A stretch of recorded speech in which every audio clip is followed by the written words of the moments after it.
Something About Zombies is brought to you by Yazoo Brewery.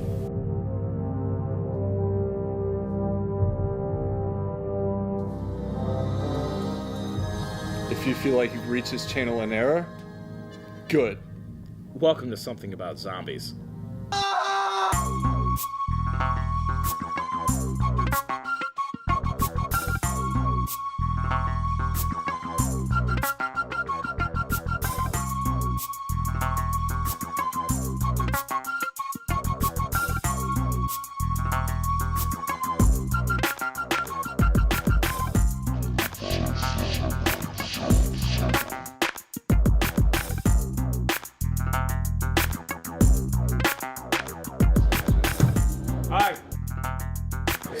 Got me drunk last night. Yeah. Hey, I'm Danny Glover.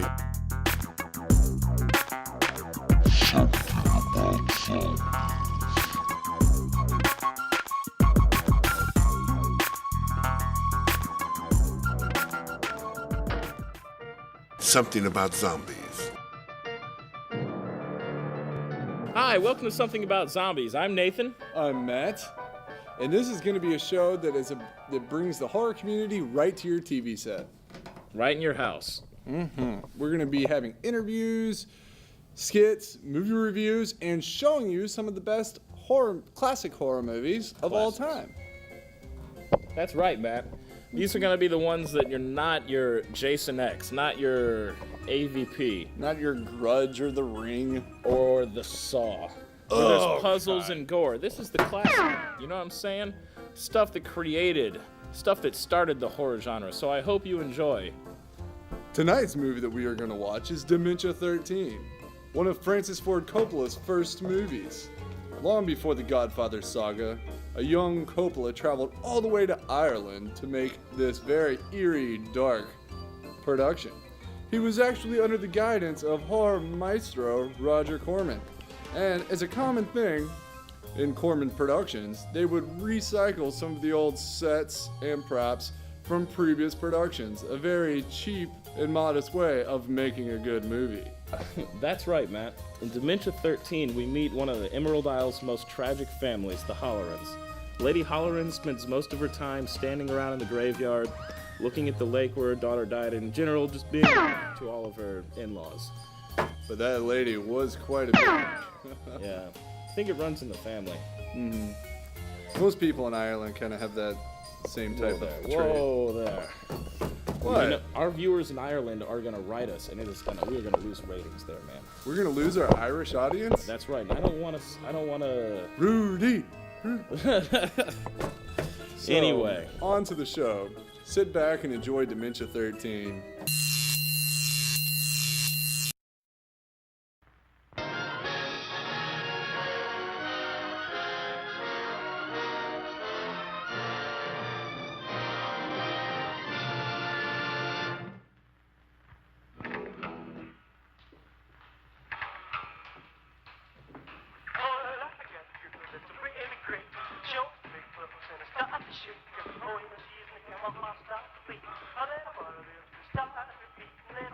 John, let's go to bed. I want to take the boat out alone. I'll be up later. No, I'll go with you.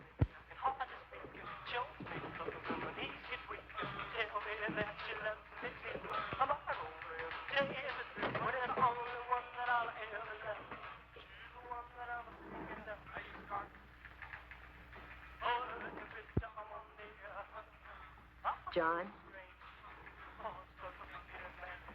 that will is no good. Your mother's still alive. We can talk her into changing it. You're always too greedy, Louise. I just don't like to see her exploiting you.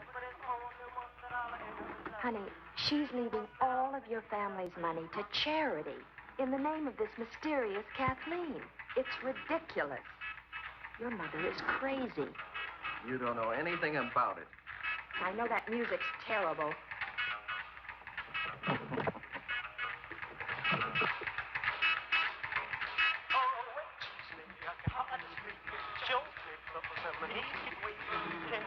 John, you're rowing too hard. Let me row. You're concerned about me, Louise. Is it my heart? Stop it. You're only a member of the family as long as you're my wife. If I die before Mother, you're a stranger. Entitled to nothing. Now you've done it. Where are the pills? In the coat.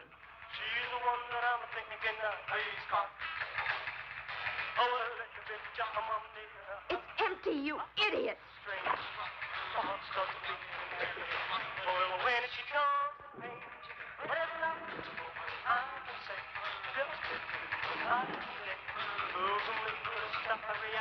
A little faster, Louise.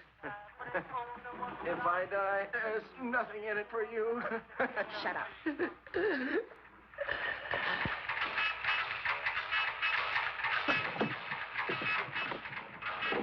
John? John!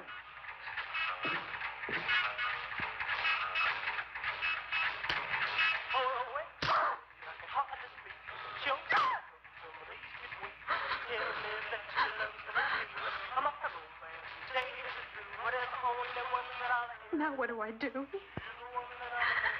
I gotta get rid of him.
I'll have to get rid of his things. He went back to New York on business or something.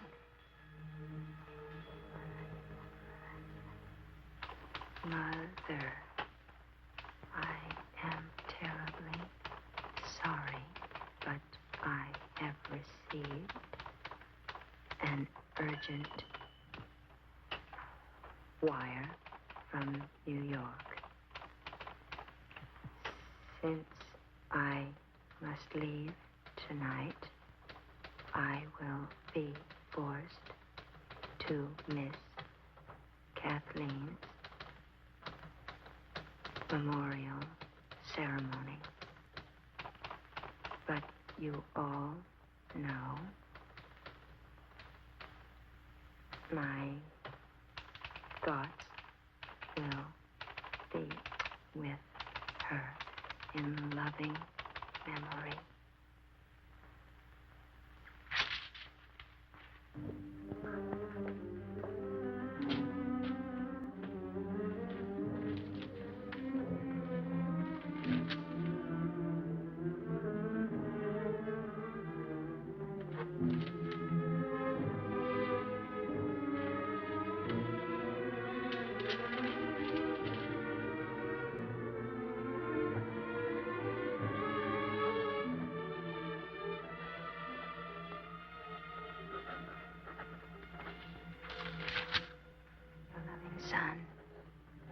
John. I'll pack the things he would have taken. A suit, some shirts. Finally rid of him. I know I can handle his mother without him around. She's half crazy anyway. I can get rid of her, one way or the other. I'd better watch out for his brothers, though. Especially the older one, Richard.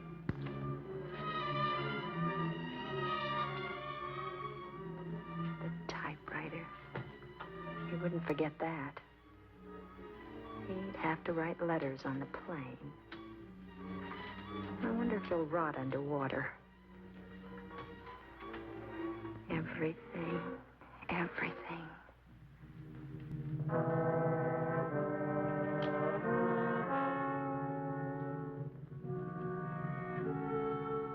I'll make her change that ridiculous will.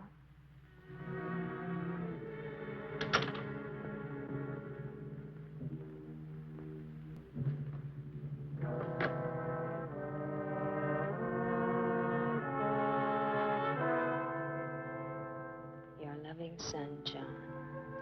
Fat John.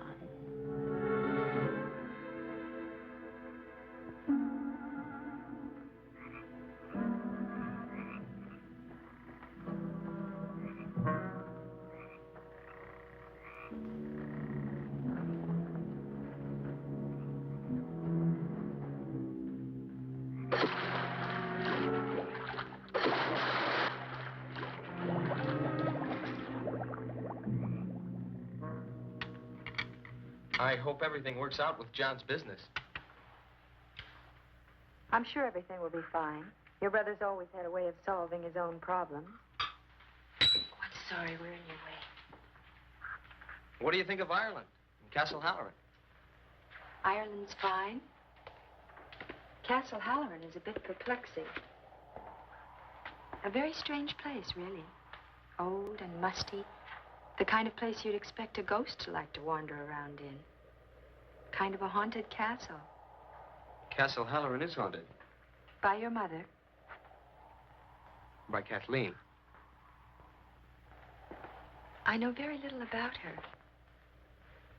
In fact, I didn't even know you had a sister until we arrived here. There's not that much to know about her, really. My mother was about 40 when she gave birth to Kathleen. It was like a gift, she used to say. An apple for the starving and Kathleen for me. She even had a poem. 3 sons, each who would marry and go away.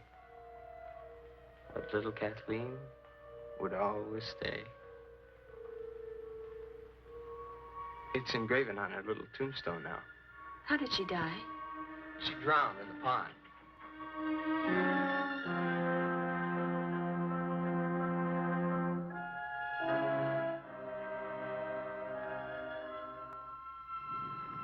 Passengers arriving from London and Cork.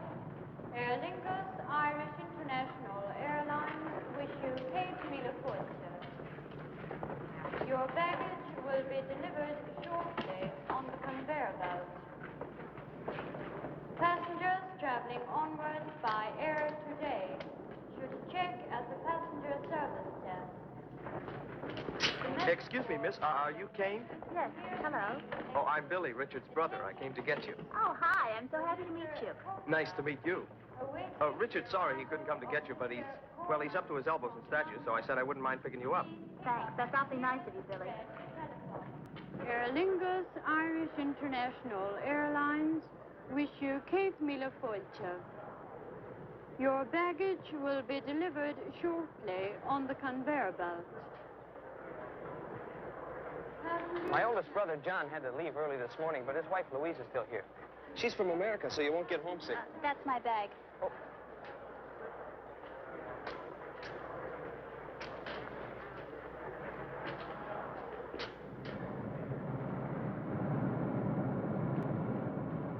Is it cold? Freezing.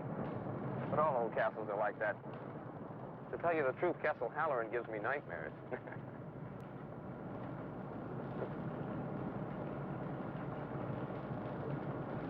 There it is.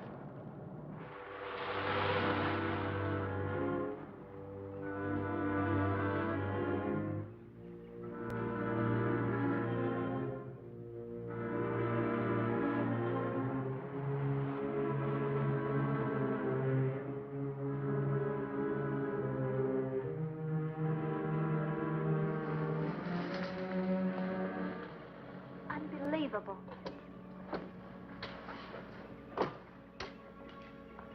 We'll leave the luggage for a minute. Come on, I'll take you to him.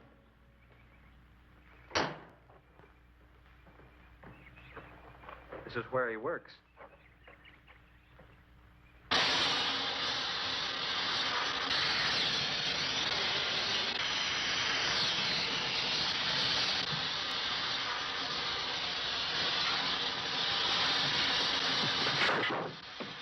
What is it? I'm sorry, Richard. Hey.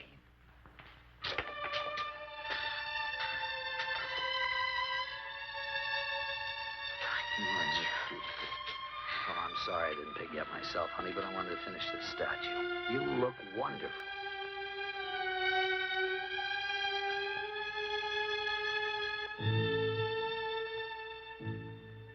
Well, I find a statue reminds me of death. How very unusual, Lady Halloran. For a woman to have been married to such a famous sculptor and yet feel that way. Did John mention when he was going to return? He wasn't sure. We thought I'd stay on for a while to get to know the family. And then if he couldn't make it back, I'd just return to New York. How long is a little while? As long as you like, Mother. Oh, you're very welcome here, Louise. As long as you understand the privacy of our personal duties. I speak of the ceremony tomorrow. I'm sure John explained it to you. I'm afraid John was usually too busy to talk much about the family. That's why I'm so happy to be here. Finally. You'll have a pleasant stay. And I'm sure you can find something to occupy your time during the ceremony. It won't take very long.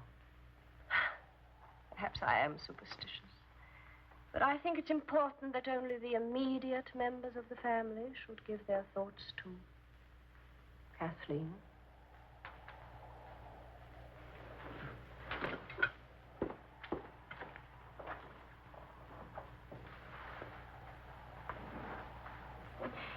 Excuse me.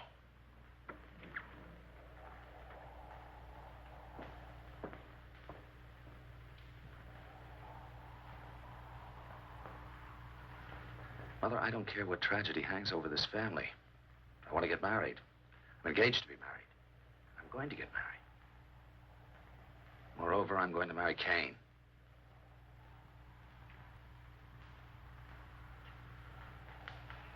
Mother, Kathleen's dead.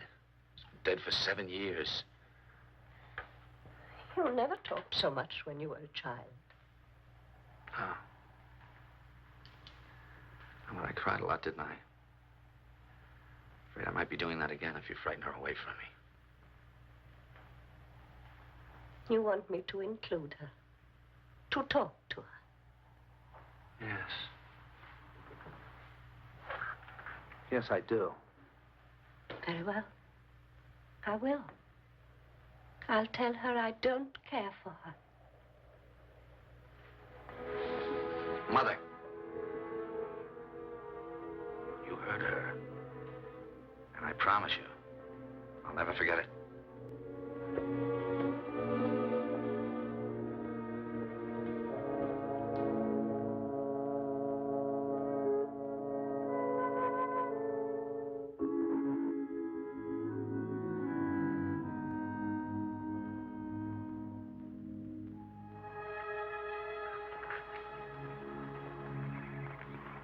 But you said you didn't ride very much.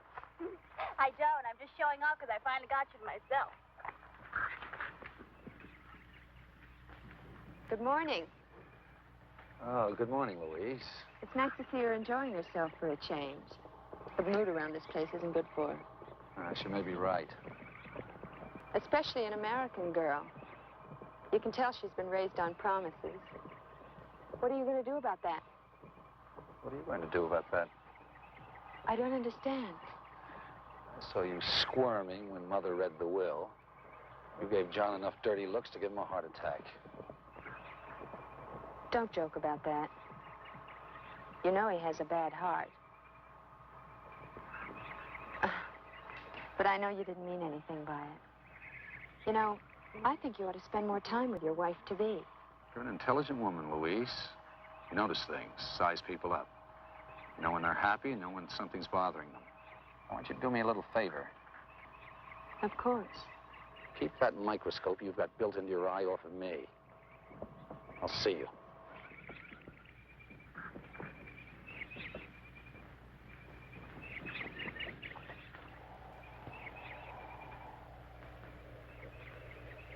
This will take you in all right. Oh, there's plenty of view from up there.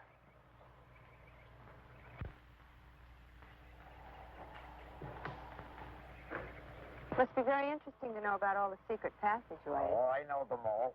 I've been here 20 years. 20 years. How wonderful. Ah, well, you know how it is. You get used to a family, and you get to like your room, and you get to know the run of the house. And before you know it, there you are. 20 years. You must have been here then when, the little girl. Ah, yes. That was a sad thing, that was. Lord Halloran was a much-loved man, and he invited one of the country fellas up here for his wedding. Oh, a big wedding that was, a big banquet, and everyone invited. She was all dressed up as the bridesmaid, running about to her heart's content all over the place. There's never been a wedding here since. What about Cain and Richard? Well, it's not my business, but I wouldn't be betting you'd see another wedding here. Well, I must go back to work.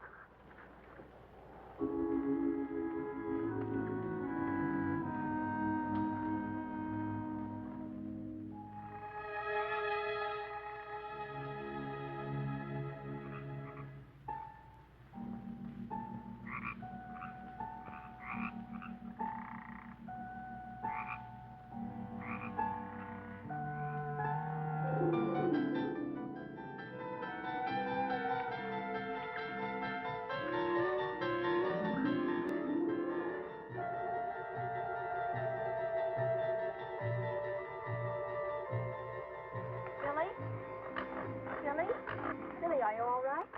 Oh, hello, Kane. Oh, sure. I'm fine. I was just remembering about Kathleen. Kathleen.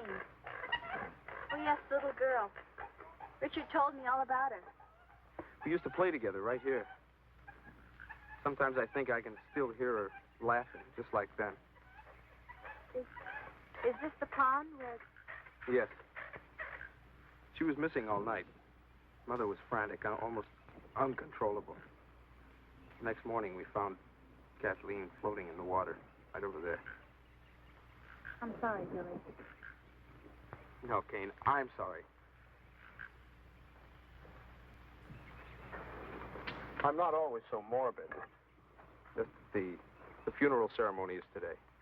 It's a very beautiful pond. You know, this is all just exactly like I imagined Ireland would be. It rained the day of the funeral. We stood around her grave under black umbrellas. And then we threw flowers under her little headstone. Mother looked at the flowers. And then she collapsed. Every year it's been the same. The umbrellas, flowers, and Mother's collapse. But that was years ago. Why do you keep having the same ceremony over and over again? There's some things you don't understand. Not yet. Mother's probably waiting. Is Richard ready for the ceremony? I don't know. I think he's in his studio. He said he had a sudden inspiration. Something about wanting to finish a statue before... All right, Simon. I've seen you. Come out of there now. I give up. You caught me fair and square, Master Billy. I give myself up. So, it's poaching again, are you, Simon? Well, let me tell you, you just about scared the wits out of poor Miss Kane here. Shame on you, Simon. Shame on you. It was only old Bushy Tail I'm after. May his soul rot. I swear by the shade of Finn McCool, Master Billy, I'm not poaching your legal game. No, 'tis only that no-good rabbit-stealing fox what brings me here. Please, Master Billy, for the memory of your late great father, God rest his soul, don't turn me over to the bulls. Of course not, Simon. But don't let me catch you running around through the brush again like this. Now, off with you. Well, God bless you, my boy.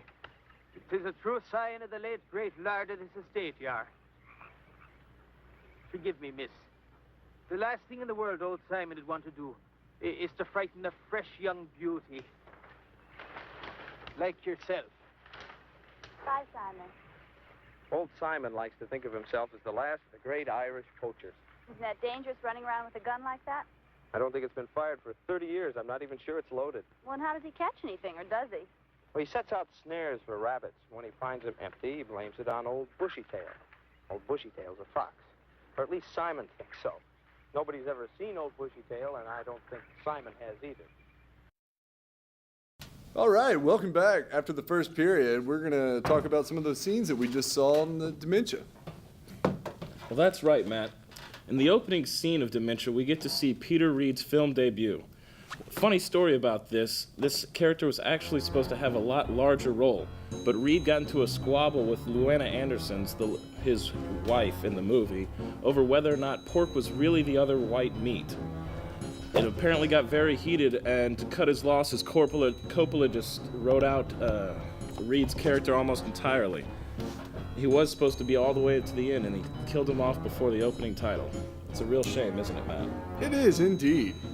I truly believe he was a contender for an Oscar-winning performance had he stayed through the entire picture. Unfortunately, Coppola holds those grudges, and he sticks by them. That's what you gotta do with a big-headed director like that. It's just something you gotta bite the bullet. Well, let's not forget, Nate, when he was making this movie, he was still a very young Coppola. He had not yet gone on to create the fame and successes that he would eventually get. So maybe it was just sort of the prerequisite to his anal directing methods. Mm-hmm. Anal directing. Yeah. Those were under his stage name, his fake name, right? So moving on, the next scene that we're going to talk about is when one of the caretakers was sneaking up on a couple of the young couple that was trying to get some privacy off in the woods, were they not? They were. Simon snuck up on them, and really, I'm disappointed in Simon in his play of this. He's normally pretty good with the hunting. He's been doing it for about 35 years at least. Yeah, you think he wouldn't have made such a rookie mistake, but he goes to the left instead of flanking to the right, and pow. The soon-to-be Mrs. Holloway spots him right away.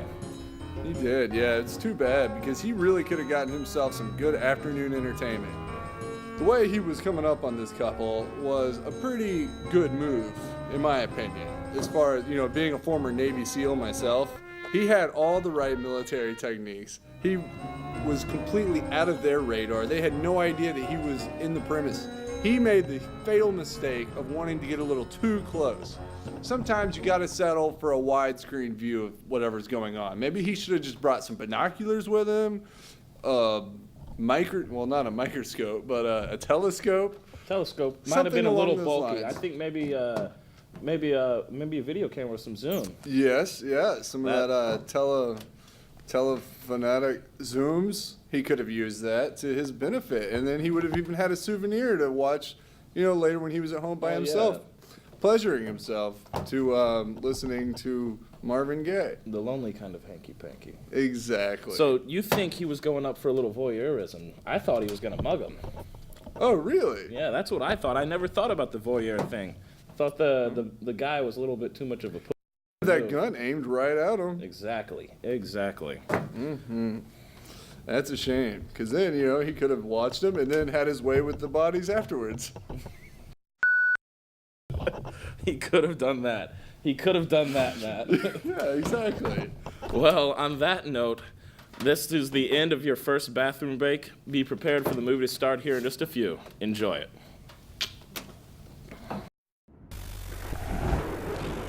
You are watching Something About Zombies. This is the best show ever made for television. Hosted by Matt Alton, better known as The Infection. Sleeping alongside him is Nathan Mitchell, better known as Nasty Nate. keep an eye out for coming episodes, for we have several big celebrities that will be featured on our show, including such huge names as Simon Pegg from Shaun of the Dead and Star Trek, Brian O'Halloran from Clerks, Sid Haig, the Clown from The Devil's Rejects, William Forsythe, Ken Voorhees from George Romero's Dawn of the Dead, and Jason Mewes from the Kevin Smith movies, Boyd Kaufman, the president of Trauma Films, the cast and crew of the local movie Make Out with Violence, every Friday and Saturday night at 11 p.m. on Channel 9. The show is brought to you by Yazoo Brewery. It will make you laugh, it will make you scream, but most importantly, we want you to watch our show. Back to Dementia 13.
Please, let me help.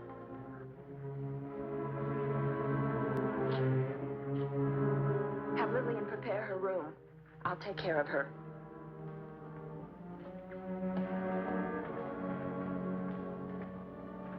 What happened?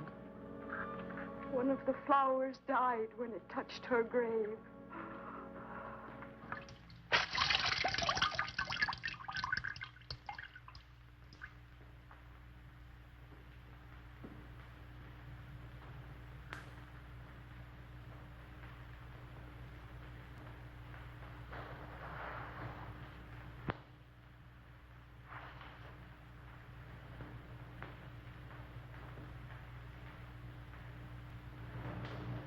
Oh.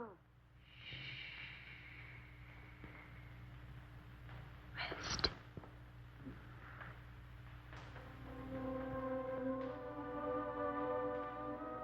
There's something in this house. Like music in the hallways. Like a child's music. Asking me something. But more like begging me. Begging for what? Begging for her mother to listen to her.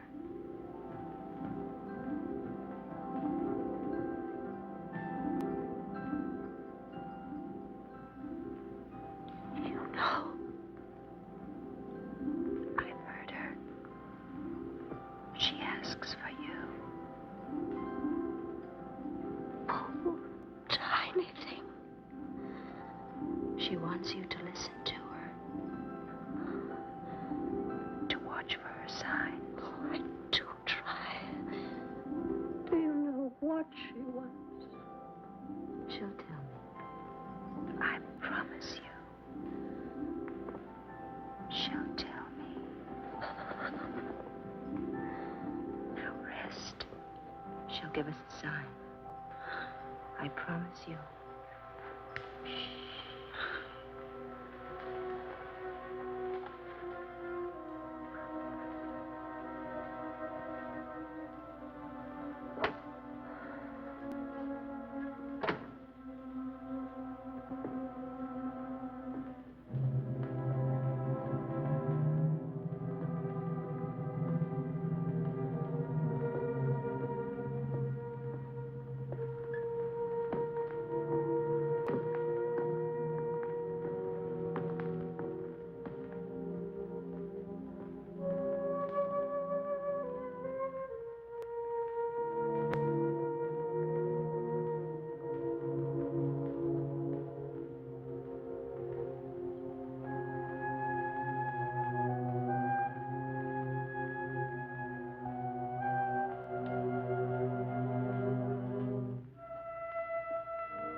Are you lost? No, are you? I think you'll find that you're in quite the wrong part of Castle Halloran to find your room. Good night, Louise. Good night.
Something About Zombies is brought to you by Yazoo Brewery.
Consider your mind as a bird in your hand.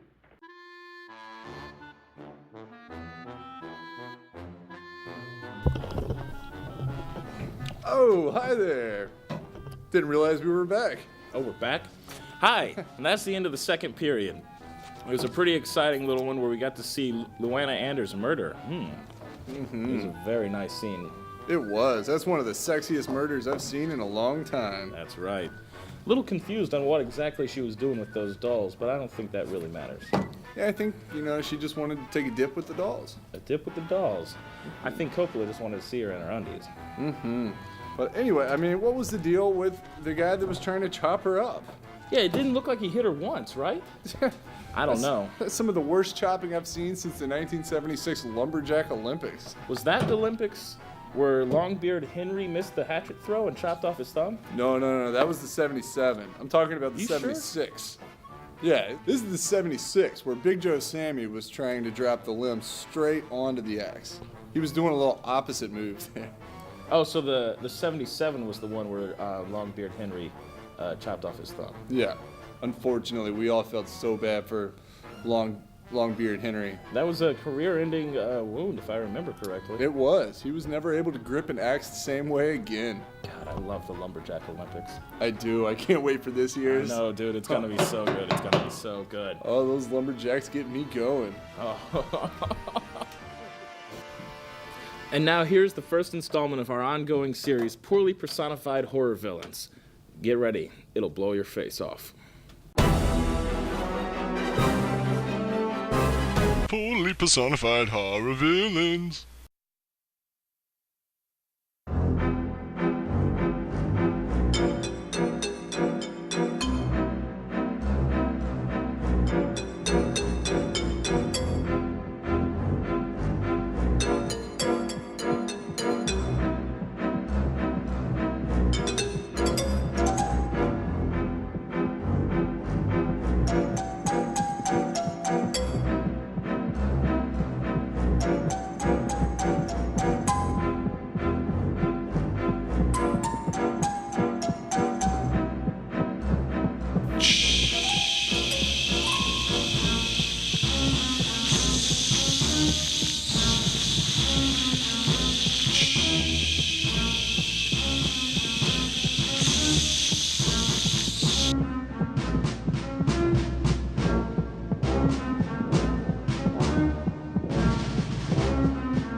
I cried a lot, didn't I?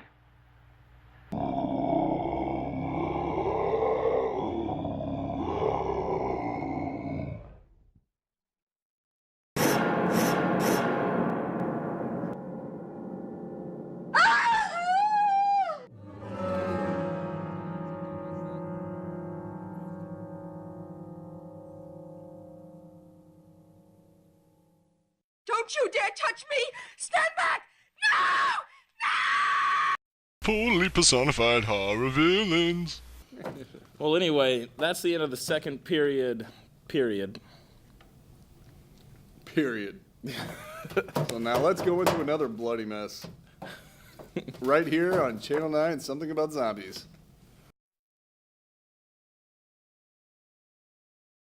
Something About Zombies is brought to you by Yazoo Brewery. And now, back to Dementia 13. Strange to leave you.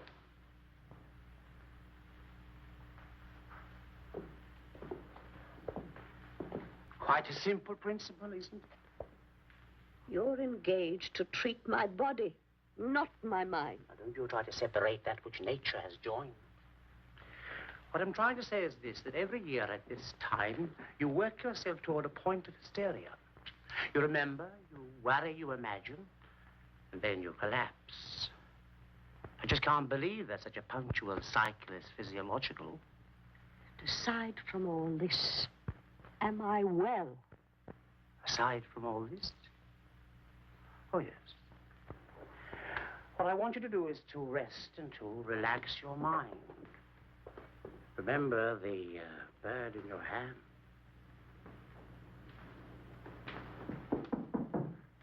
Come in. Will you bring us some address for Madam, something youthful and cheerful? so that we can have lunch on the terrace. And my daughter-in-law, Louise. She isn't in her room.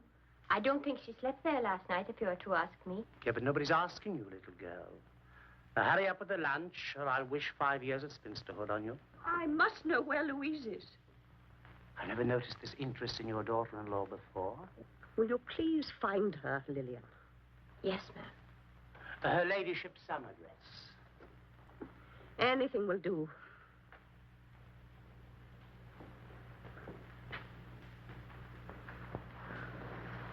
Tell her I must see her. Do you understand?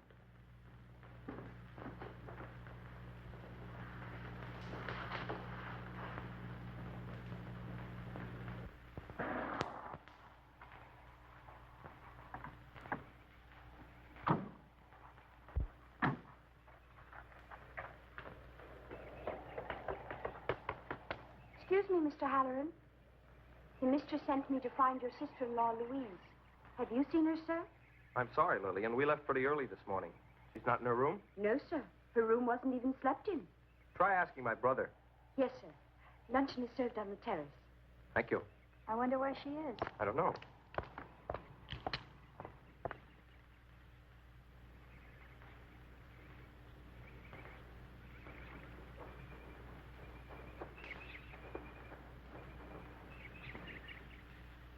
Ask me what I did today. Right. What did you do today? Nothing. Ask me why. Why? Because you weren't there. Thought you were going to work. If you're going to be my wife, you'll have to be of the trusting, silent variety. Hey, Richard, you seen Louise? No, I haven't. Why? I don't know. Mother's looking for her. Oh, is that Caleb? He's back. Good afternoon, Mother. Good morning, Caleb. How are you, Richard? I'm fine, Caleb. And no more headaches, I trust. Unpleasant things, headaches. Gnawing away at a man's most valuable possession.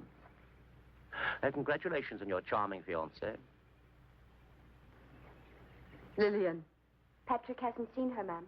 And Arthur says that none of the cars except Master Billy's has been used. Have you counted the silver? Probably the most astute diagnose you've ever made, Caleb. You're all being ridiculous.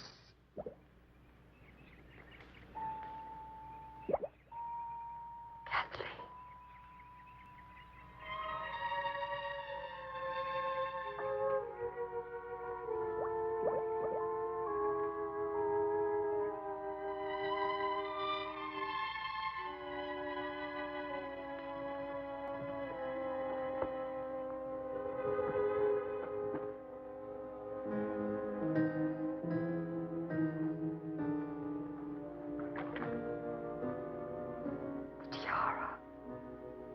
She wants the tiara. Dolls? Now, this is ridiculous.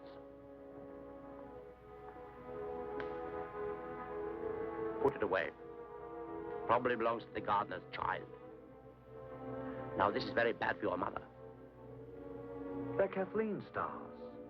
I saw them float up from the bottom of the pond. One of you has a brilliantly imaginative and sadistically effective mind. I wish I could keep up with it. Dr. Caleb, take this home and study it. Fish the rest of them out. Burn them.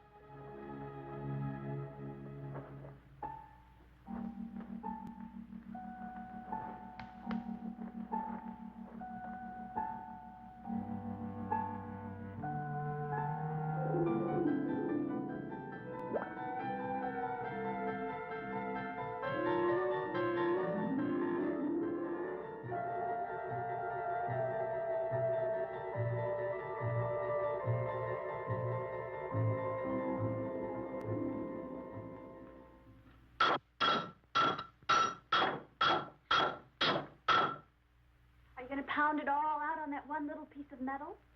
I don't know. You know, sometimes I get the feeling you think I'm some sort of a Christmas tree decoration. Hang me up and look at me on all the happy days, and tie me up in a box and put me in a closet when it gets gloomy. You knew what I was like. Oh, yes, I knew you were quiet. But when we first met, I could sit next to you in that little apartment watching you working and thinking for hours. It's this place. You know it is. What do you want me to say? Nothing. Kane. Believe me, I am sorry. I don't care whether you're sorry or not. Oh, Richard. Richard, I know there are a lot of things running around in that beautiful head of yours. I know that one of them is you love me. Of course I love you. You must understand. Ever since Kathleen died, my mother's been running around with some sort of crazy guilt. Looking at every one of us. Trying to put it on one of our heads. Billy was only 13. 2 months after it happened. He used to wake up in the middle of the night and come screaming into my room because he had nightmares about her. My own father died with his wife refusing to see him. Now I feel it's been passed on to me. I've got to wait. I've got to watch. Till I can make some sense out of all this. That leaves it up to you to decide whether you want to sit and wait with me.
What do you think of the poem, Arthur?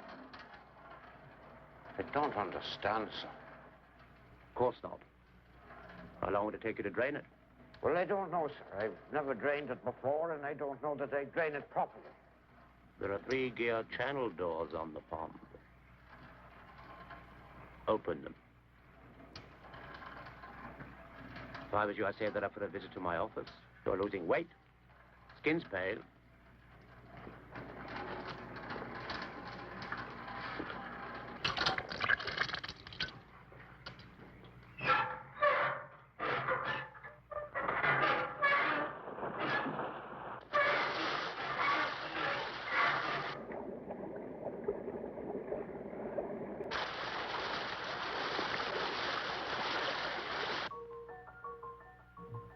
She always loved the tiara. I wanted to put it in her coffin, but they wouldn't let me. I'll bring it to her playhouse. Put it with her other things.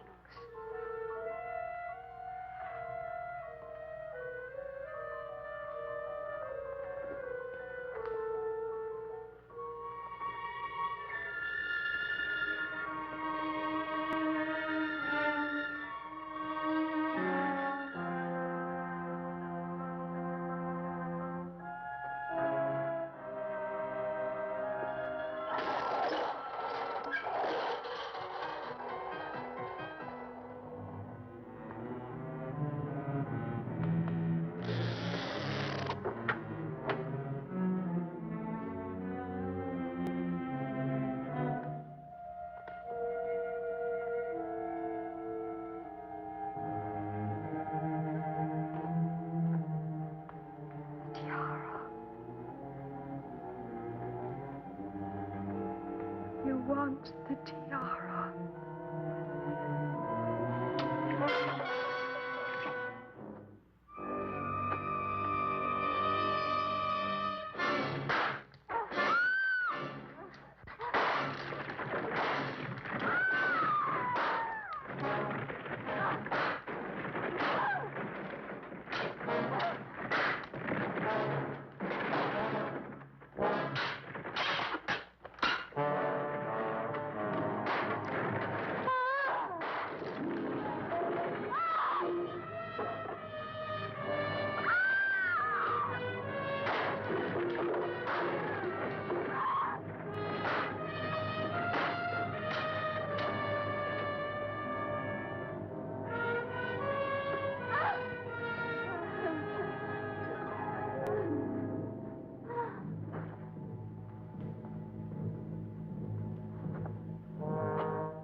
Richard, please come!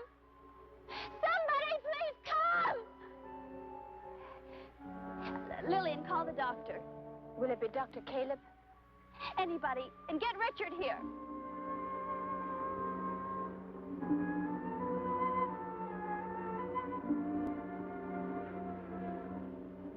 Richard!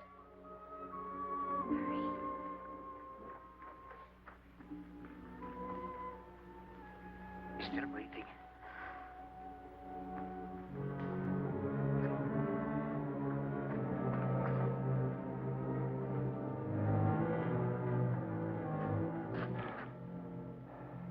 Let's get her into the house.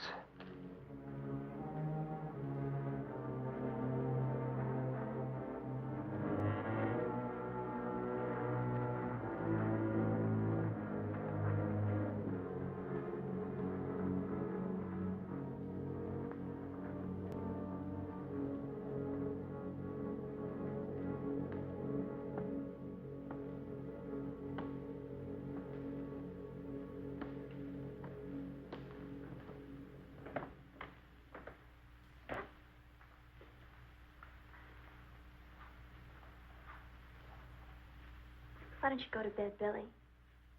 I will in a minute. You're going to get all depressed sitting here by yourself. Did you ever see where my room is?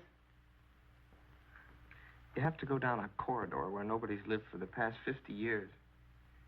then up a flight of stairs where my great-granduncle or somebody tripped and broke his neck. And then past the spot where my grandfather died of a heart attack. I'd rather be depressed here than there. Poor Billy. No wonder you used to get all those nightmares. Used to. I still get them. What are they like? Are they terrible? I don't know. They're more strange than terrible. Something About Zombies is brought to you by Yazoo Brewery. I'm always a little boy, and I'm in my room. It's late. I hear somebody outside making a kind of a scraping sound.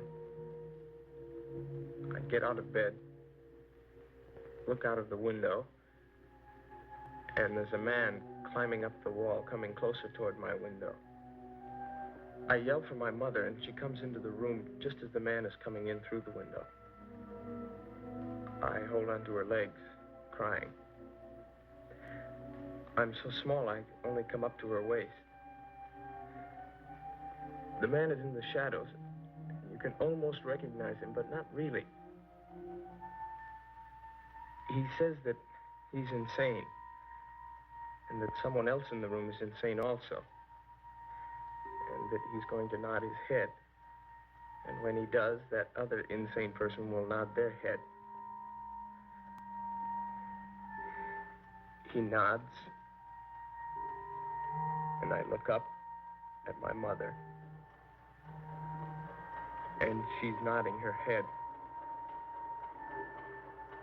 And then she starts laughing at me, and she picks me up in her arms, runs outside, and throws me into the pond. Oh, Billy, we've all got to get out of here. Come on, go to bed. I'll walk you past all those spooky corridors. So we can get there before Richard throws us both in the pond. What's wrong? Nothing. You just made me realize the man in my dream who climbs up my wall is Richard. I'm sorry. I just never thought of it before. Just a dream.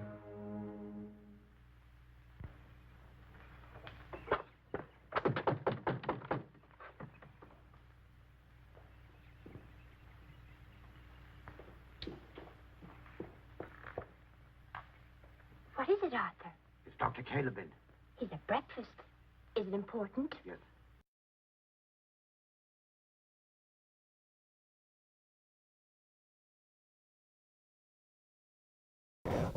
Oh, and that's the end of the third half. That was a messy period. I think she's going to have to buy some new underwear. Oh, I absolutely agree. Yikes. Indeed, but that third half was a head taker, was it not? Button-cha. Mm-hmm. Yeah, in that period, we got to see Francis Ford Coppola do some of the craziest, goriest, most f***ed up shit that I have ever seen on TV. I can't believe American International let him get away with it. I can't believe we're getting away with it. That's the truth, isn't it? It is. But, yeah, unfortunately, Simon, for his second chance of trying to go out and sneak up on some people, this was the one that was his fatal flaw. Yeah, I really thought he would learn from the first time getting spotted. Yeah, exactly. You'd think he would learn from his mistakes, that he would have known exactly what was going to happen when he sneaks up on somebody in the bushes.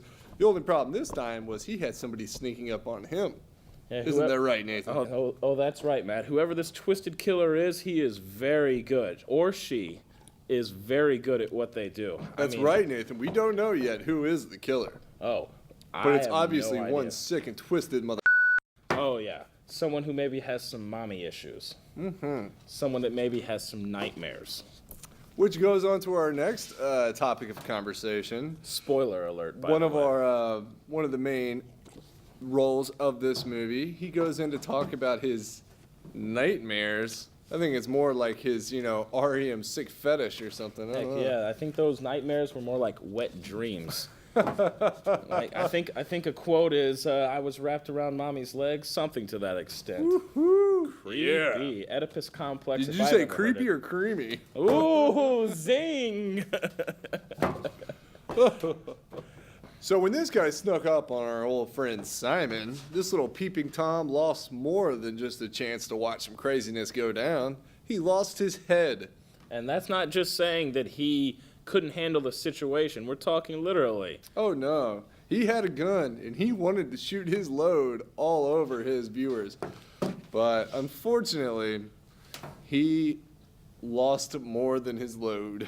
To be honest, I'm really impressed with the murderer's improvement in axe handling. This is very true. You see it in the like what we talked about earlier. Yeah, if you guys remember what we spoke about earlier, the guy could not hit this woman who was right in front of him for the hell of it. Oh no, but then he sneaks up on Simon and pow, one swing, decapitation. One fatal swoop. Yeah, took care of it within seconds. And you see that head go rolling with the force that he came down with. Oh yeah, it was really impressive this time. Do you think?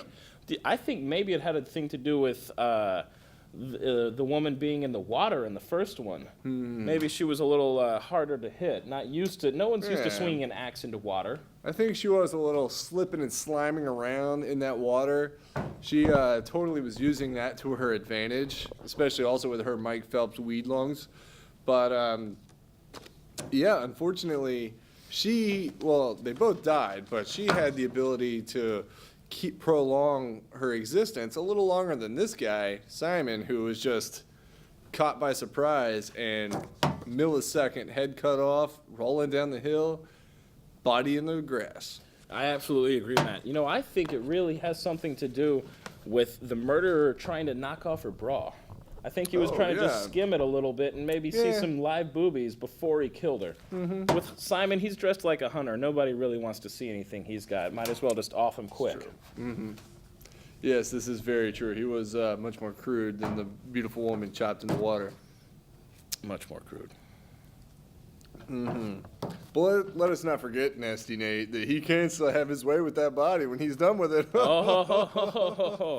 Yowza. Once again, Matt, you bring in the necrophilia. Zing! Matt here worked in a morgue a few years ago. He got fired, not for necrophilia, but for letting people pay for necrophilia. Yeah, it was a little business I was going with, advertising it online. Had a huge number of clients, but unfortunately, the law eventually brought its hand down on it. Just like a lot of those other people on that cold dead skin. But to be honest, fucking terrible. to be honest, that morgue job paid for this show, and we thank you, Louisville City Morgue, for the donation you gave, and you're welcome for taking Matt off your hands. Exactly. You don't have to deal with me anymore. Well, they still do a little bit, but we're not going to get into that. That's more in their nightmares. So anyway, enough about the class action lawsuit against me. Enough on that. Why don't we go back to the story we were talking about? So, our one of our main characters was talking about his Freudian-style dreams, was he not? Oh, yeah, he was getting creepy with those Oedipus nightmares. I think this was the epitome of the Oedipus complex. Nathan, why don't you refresh our viewers about what the Oedipus complex is? Oedipus was a Greek character who his mom. And killed his father. And killed his dad. Yeah. I mean, but like all those ancient Greeks, they had their problems. They kept love within the family. Exactly. It's kind of like the mafia, but screwing each other instead of just cheating with gumads and whatnot. Cheating with gumads and whatnot. Gumads and whatnot. So anyway. Here's the end of the movie, and I hope you enjoy it.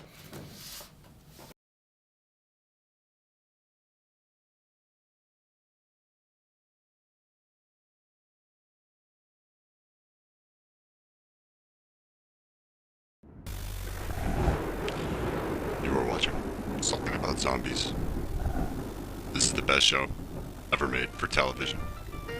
Hosted by Matt Holton, better known as The Infection. Sitting alongside him is Nathan Mitchell, better known as Nasty Nate. You must keep an eye out for the coming episodes, for we have several big celebrities that will be featured on our show, including such huge names as Simon Pegg from Shaun of the Dead and Star Trek. Brian O'Halloran from Clerks. Sid Haig, the Clown from The Devil's Rejects. William Forsythe. Ken Voorhees from George Romero's Dawn of the Dead. And Jason Mewes from the Kevin Smith movies. Lloyd Kaufman, the president of Trauma Films. The cast and crew of the local movie Make Out with Violence. Every Friday and Saturday night at 11 p.m. on Channel 9. Brought to you by Yazoo Brewery. We will make you laugh. We will make you scream. But most importantly, we want you to watch our show. Back to Dementia 13.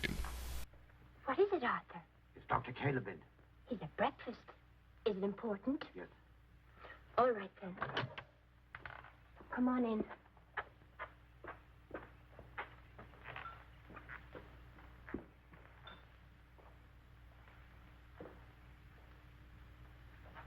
Excuse me, but Arthur's here.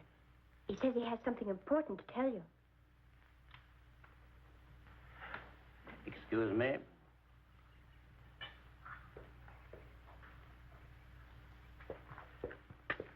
And Arthur? I drained the pond, like you told me to.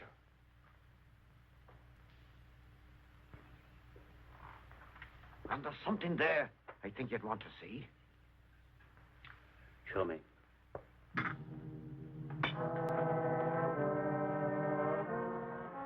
Richard.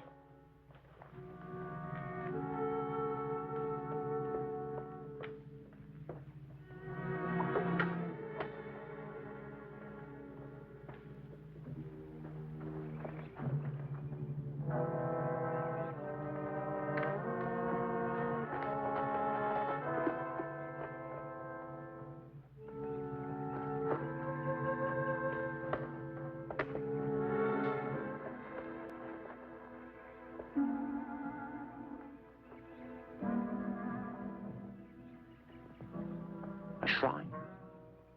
Beautifully done. I never saw that before. Quite skillfully carved, I must say. I work in iron, remember? 6 years ago, you worked in stone. I never did that. Every one of us worked in stone. My father loved teaching us. Someone else did that, I didn't. No one else pursued this inherited talent. Nobody. Leave him alone. He told you before he's never seen it, and he meant it. Come on, Richard, let's go. No. He's trying to play a game with me, don't you see? Your mother lies in bed in a state of shock caused by something or somebody. I don't call that a game, Richard. Has the all-seeing doctor noticed that a certain money-hungry, conniving little woman has left our midst? That my mother in her struggle clung on desperately to a very valuable diamond tiara? But I think that shrine has been in that pond for 5 or 6 years. I don't think that 5 or 6 years ago Louise had even heard of Castle Halloran. Do you? What do you want out of this, Doctor? Oh, I don't know. Just the solution to the nightmare that has disturbed this family for 6 years. After all, I am the family doctor, you know.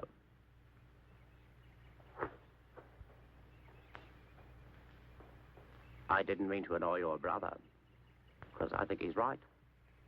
I think Louise did try to steal your mother's tiara, and I think she'll come back. I think she's hiding somewhere in town. Will you help me look for her? Sure, if you want me to. I do. Because your brother's upset, and the young girl, too. That leaves the two of us. What do you think? Sure, I guess you're right. We look for her tonight.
told you not to follow me. Look at you. You're frightened to death.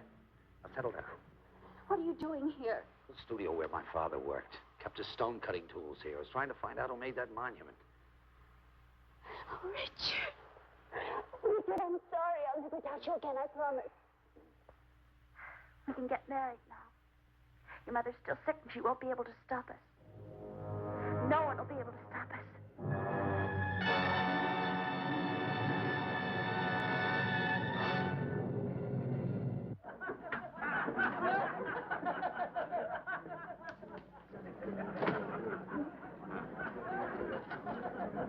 Well, this is the devil's own climate. Good for the grass and the country doctor. If I to survive by treating the common cold, I might as well retire. Too large Irish for Master Halloran. Oh, no, I don't care for any. Oh, just to take the chill from your bones? Drink's the only road to survival in this climate. Despite your useless American education, you're still Irish, you know. Drink up. You know his sister-in-law, John's wife, an American girl. Fair hair, fair complexion, you'd know her. No, I have never seen her. I seen her at the chemist, Doc, about 2 or 3 days ago. Thanks. Thank you. Over here, Billy, nearer the heat.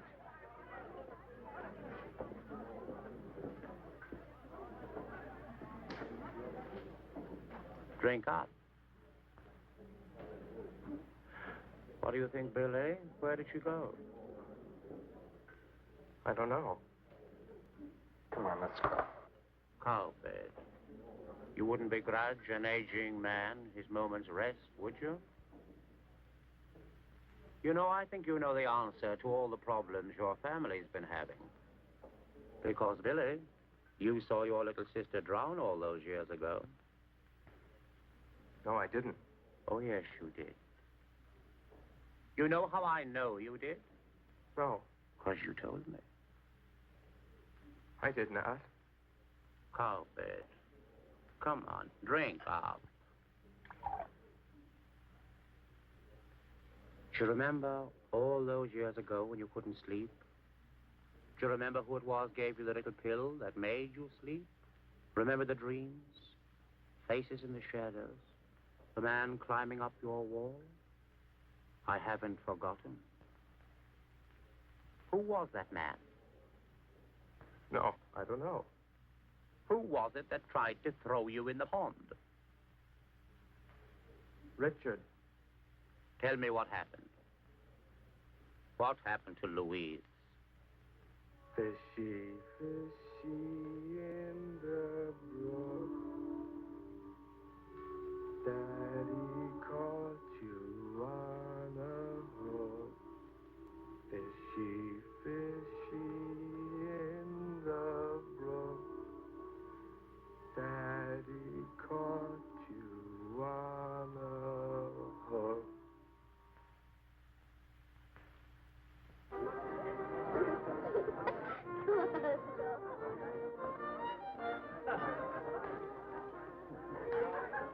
Has anyone here seen Richard? No, I haven't seen him.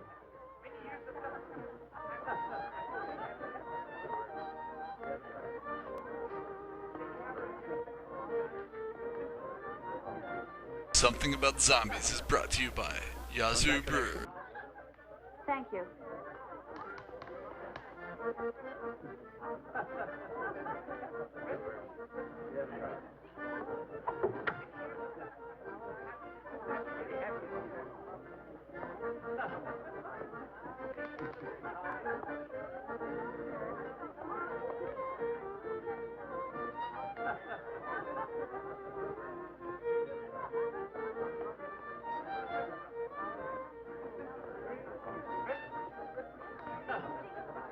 Excuse me. Yes.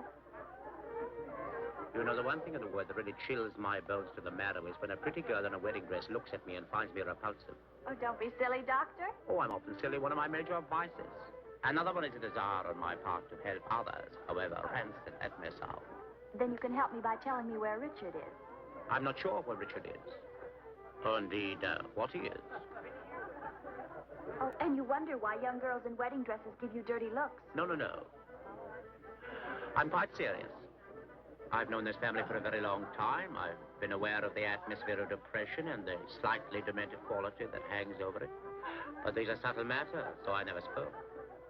I will tell you, young lady, that I know that Louise did not leave, but was taken away from Castle Halloran. Perhaps even her husband, John, didn't actually go on that business trip.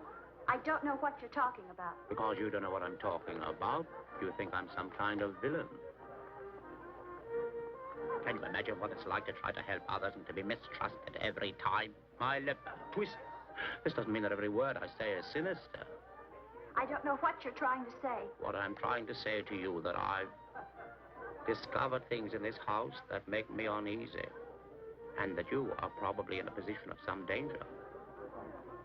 From Richard? Primarily from Richard. But I'm not sure. It could be anyone. Well, maybe you have forgotten. But I certainly haven't. I'm his wife now.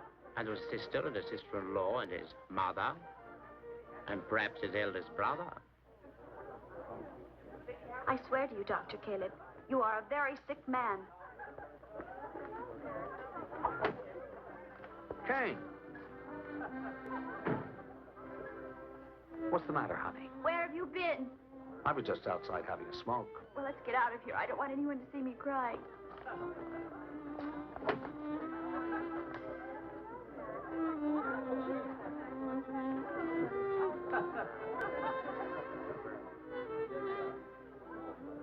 Come out wherever you are. These little nursery rhymes are notoriously expressive.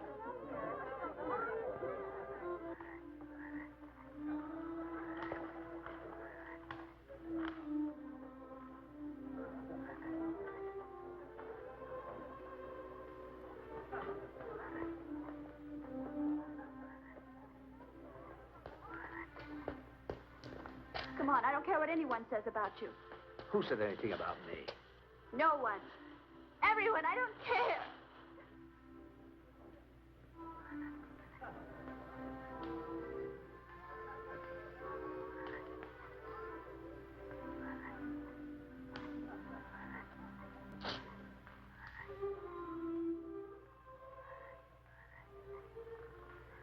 Little fishy in the brook.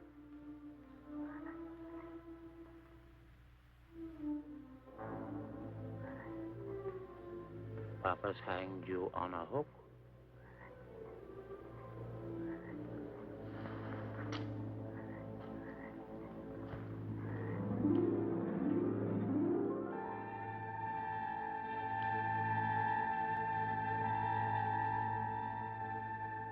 Papa's caught you on the hook.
What is it?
kill me, Kathleen.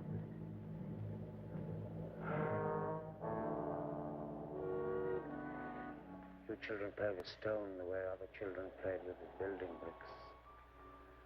You all forgot what a talented little boy Billy was. What about Kathleen?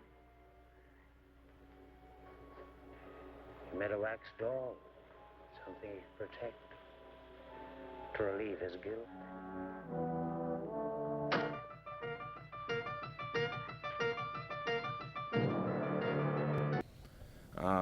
So that was the end of the movie. I hope you guys enjoyed it. We certainly did. That is right, Matt. That was one of the best endings of a movie I've ever seen.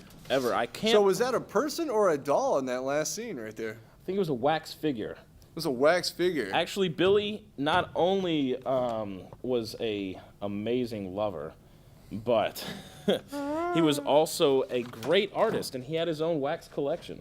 He did. Mm-hmm. Did he also make love to those wax figures? Only the ones of his sister, actually. Oh. Which is the funny thing. We were talking earlier, and I looked it up. He had ones of his mom, did not make love to the ones of his mom. He did not make love to the wax figure of his own mother? No, what a terrible son. Yeah, really? He's not as much of a mother though. Yeah, I thought this guy was a true mother. What happened, Billy? Billy. Come on. But yeah, that was the end. Is this Coppola's first movie? It wasn't his first. I think it was one of his first. Francis Ford Coppola seriously made a huge dump on cinema with this movie. That is right, man. He took a steaming dump all over what would soon be his magnificent career, spawning minions of the Coppola family beyond imagination. Who do we got? You know, think about who all that came from the Coppola family. We got Nicolas Cage, or Nicolas Coppola is what his real name is. You got Sofia Coppola, who was responsible for the regurgitation known as loss in translation. And of course, I believe Spike Jonze is part of that family. Really? Yeah. I had no idea. I need to check my sources a little better. Yep. All the spawned devil minions of that Coppola family all somehow became mediocre successful. Mm-hmm. It's funny, out of this steaming movie spawned the delicious mushrooms of our new cinema world. That's good. Okay, the next thing that we're going to watch is a short movie made by me. You? Oh, we're showing yours? Yeah. Oh, nice. We're showing one of mine. This is we titled it Afternoon of the Flesh Eaters. It's actually a remake of George Romero's Night of the Living Dead. But originally, the thing about it is he wanted to name his movie Night of the Flesh Eaters. I didn't know that. Yeah, that's what Night of the Living Dead was actually going to be called, Night of the Flesh Eaters. So, although he didn't go with that title, I decided to make the remake I made of his movie. I wanted to use Flesh Eaters instead of the Dead. Mm-hmm. And so, since we shot it in an afternoon, why not call it Afternoon of the Flesh Eaters? I like it. Yeah, you know, it adds a little more kind of a bit of a flamboyant lightness to it, levity. Mm-hmm. Like the Picnic of the Dead. Ooh, that's gonna be our next one. Right Sequel. There. Ding. Okay. So this is yours? Yep, this is a movie I shot. I have a small role at the very beginning, but the main stars are Samantha Knight. She's a wonderful actress. A really crazy dude named Cooper Raymond. Better watch out for this guy. Yeah, he's a character. Indeed. And then another little dude named Carter that has a great moment. I'll give you a hint. It'll blow up. So here you go, folks. It's just a little while that you have to endure this piece of crap. It's Afternoon of the Flesh Eaters. Enjoy. Hey, can you zoom in on Matt from this one? Just get like a single, not a single of him, kind of.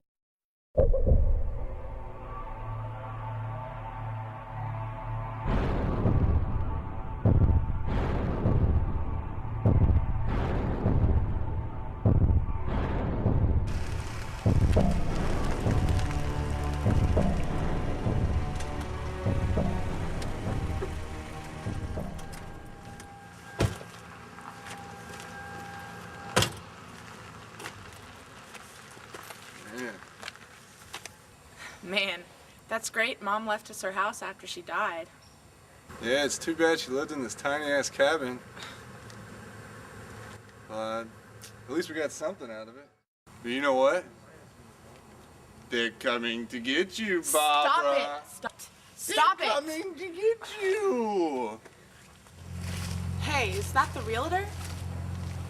I don't know, maybe. Hey, man, how much do you think this place is worth?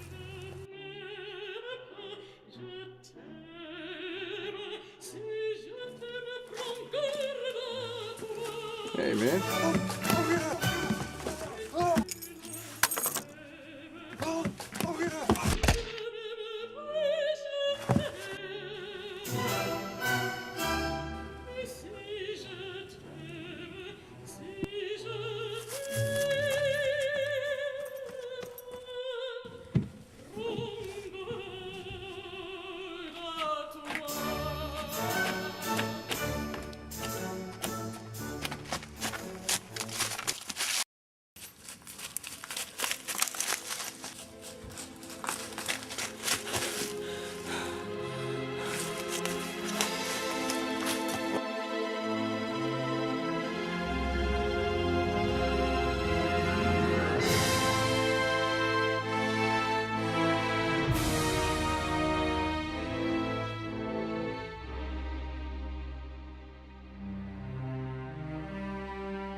These guys.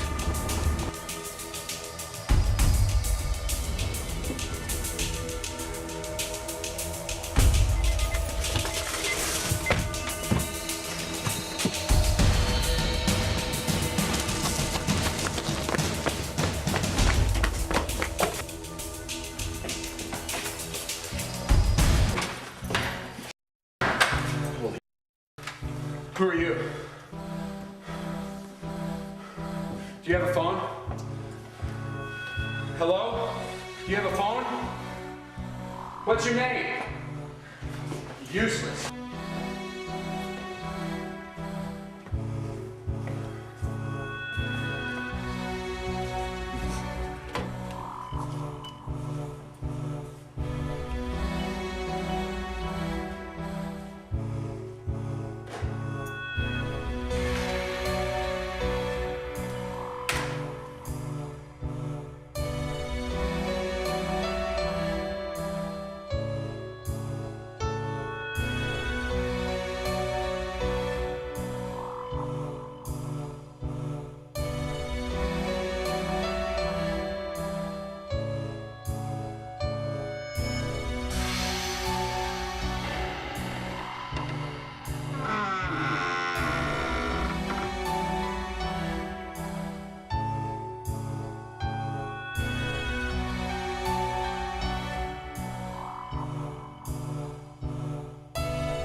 What's up?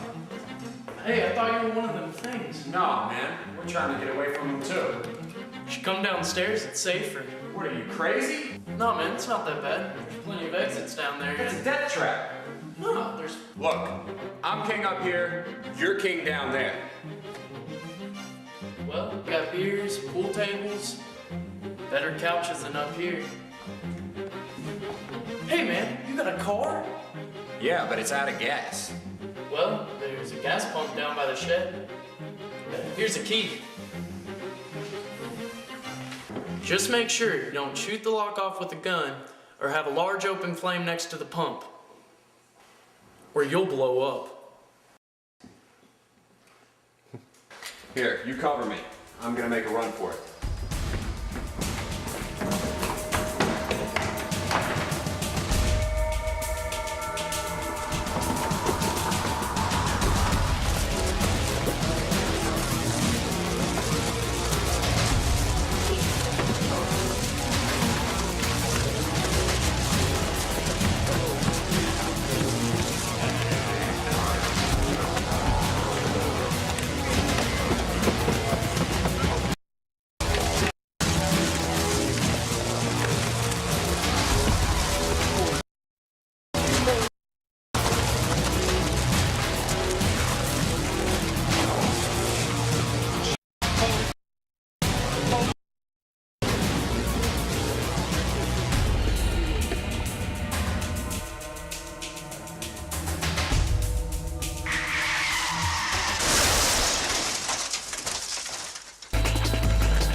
Did you blow up the car? No, I wrecked it into a tree. Dude, you left the door open!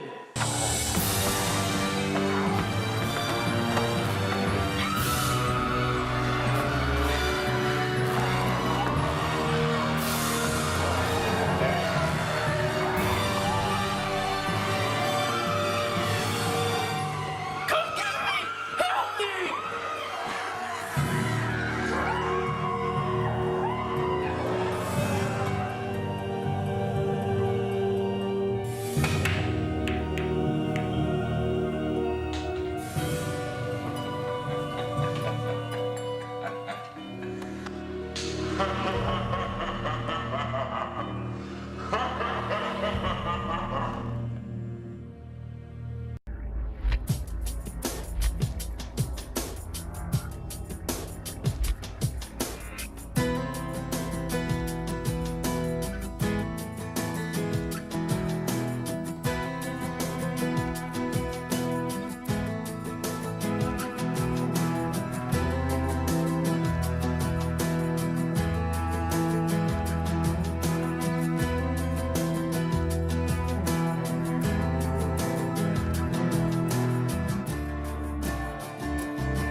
Well, speaking about tasty, let's get just bring it another shot real quick. Yeah, we're hungry over here.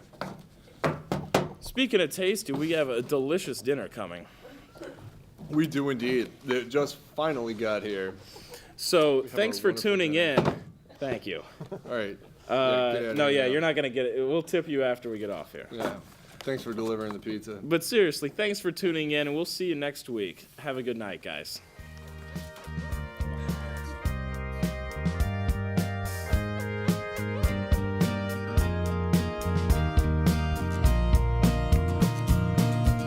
Mr. Brown. Yes. Hey, I'm Danny Clifford. I'm Eddie George, and you're watching Something About Zombies. There's something about zombies because zombies.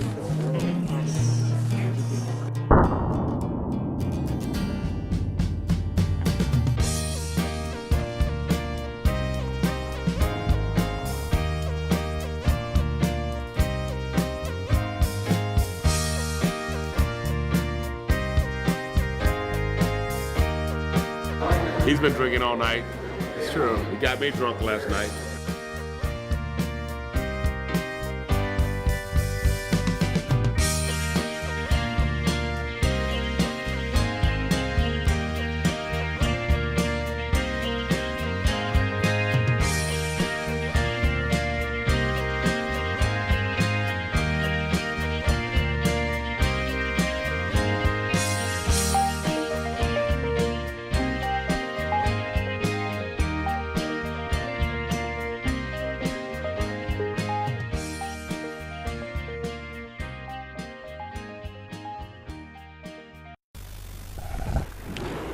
You are watching Something About Zombies. This is the best show ever made for television.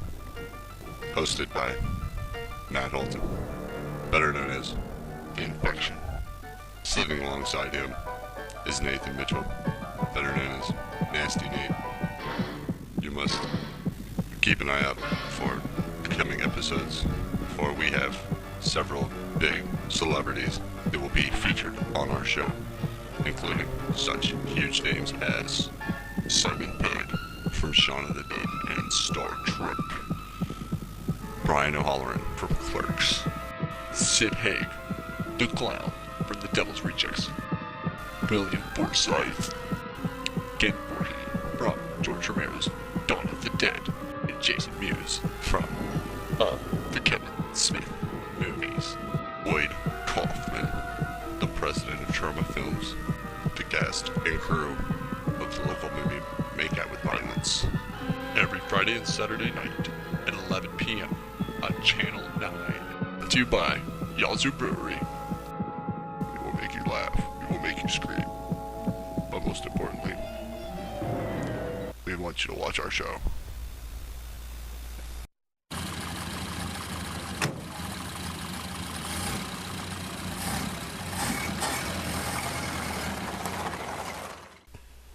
Hey, you got this stuff? Hey, it's me. Come on, you gotta get here.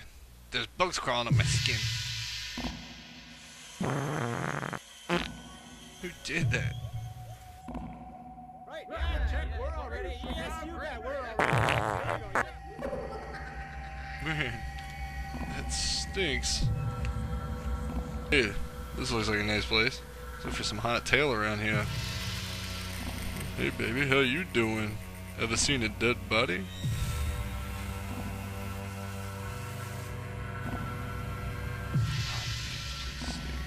Oh, I feel like I'm gonna be sick.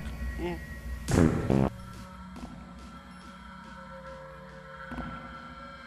Dude, take it outside. Come on.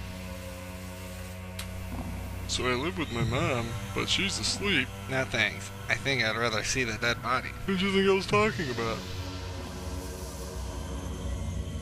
Damn, I lost my light. Hey, brother man, you got a light? Yeah, here you go.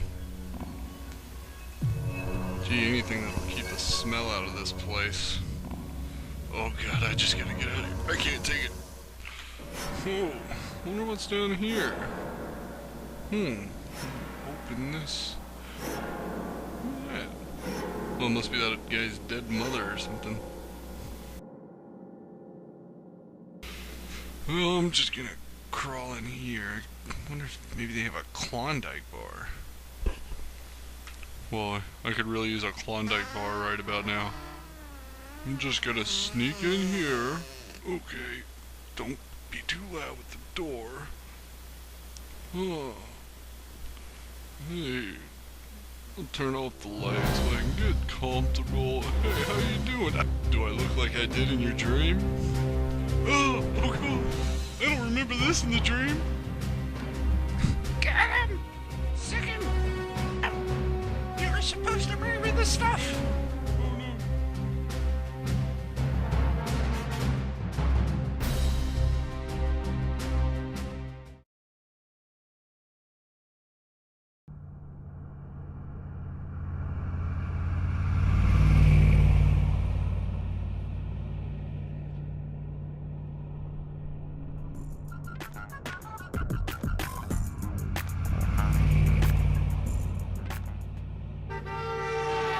Get out of the road, you crazy maniac! Okay, hey guys, make sure to get the cooler out. Yeah. Hey, did you put ice in the cooler? Good. Hey, is the show over? Oh yeah, you already missed it. Oh man, dude, I really wanted to hear Fish play. Oh, it's just Trey Anastasio. What? Just Trey by himself? Nobody wants to see that. Are you kidding me? Hey, I kinda like Trey by himself. No, you don't. You're ridiculous. What are you talking about? Well, you know, I kind of like to see him play without the rest of them.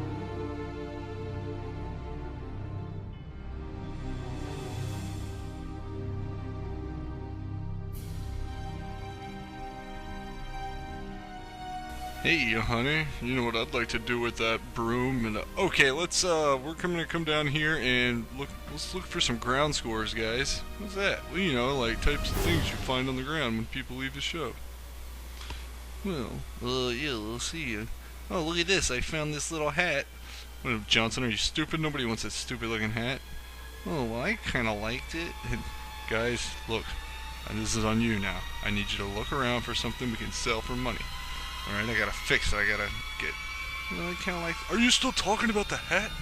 Well, you know, I just thought that it was kind of a cool hat. And, you know, I thought maybe you could make some money. Damn it, Johnson. That looks like a woman's hat. How about this chair? We could sell that. Look, the whole place is full of chairs. What is this stuff on the ground? There's some kind of residue that has been thrust upon the ground. I hope Pee Wee Herman wasn't sitting here. Here she comes, Chief. Hello. Did you find my hat? It was right there. Johnson, don't say anything. Oh, I'm sorry. I must have left a mess on the ground. Oh, did you happen to get that on your hand? Wait, what are you talking about? What movie did you see? Oh, yes, I'd like to eat some of that. I must have just gotten excited during the movie and Johnson made a mess. Don't give the man's hat back. You're not going to tell anyone. What kind of movie were you watching when this happened? Well, I was enjoying Mamma Mia. My point exactly. Look, you'll have to sit here and clean it up. Me and my men are needed elsewhere. Come on, boys. Oh, maybe I should follow them.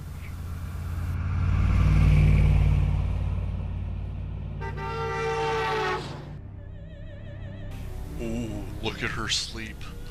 Well, I just want to tell her about the movie I saw tonight. But she looks like a sleeping angel. I shouldn't wake her. I shouldn't. But the movie was so great. She would love to know. That wonderful cast. Oh, I have to tell her about this wonderful movie. Honey, wake up. I have to tell you about this magnificent piece of cinema named Mamma Mia. It was absolutely wonderful. But honey, it's got the guy who was the professor in Good Will Hunting. You remember that one? Yes, him and Pierce Brosnan together on screen with a bunch of little girls singing all around them. Oh, honey, you know I wanted that role. But honey, you're too old for that. I keep telling you 37 is too old to play a 13-year-old. Oh, please, honey, put something on. The neighbors can see you through the window. The light it's bright light on in here. But honey, Mamma Mia will change your life, I promise it. Hear me now. You will never feel the same way as you did, not even after Slumdog. Oh, Slumdog was great. It was all shot in India, but it won too many Oscars. You gotta understand, one movie shouldn't have that many Oscars. Oh, I still feel the torment that Mickey Rourke felt in the movie Spun. Man, I hate this mirror. You know that movie? The one about the crystal meth? I told you, I'm off the stuff.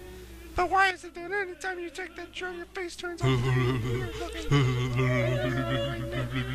Oh man, I'm so messed up. You got a kilo in that bag, don't you? Now I've got the stuff and the gun. Oh Look man, who's in I'm control so messed now. up.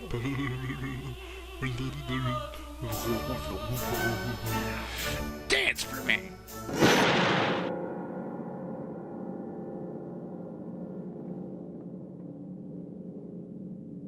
Something About Zombies is brought to you by Yazoo Brewery.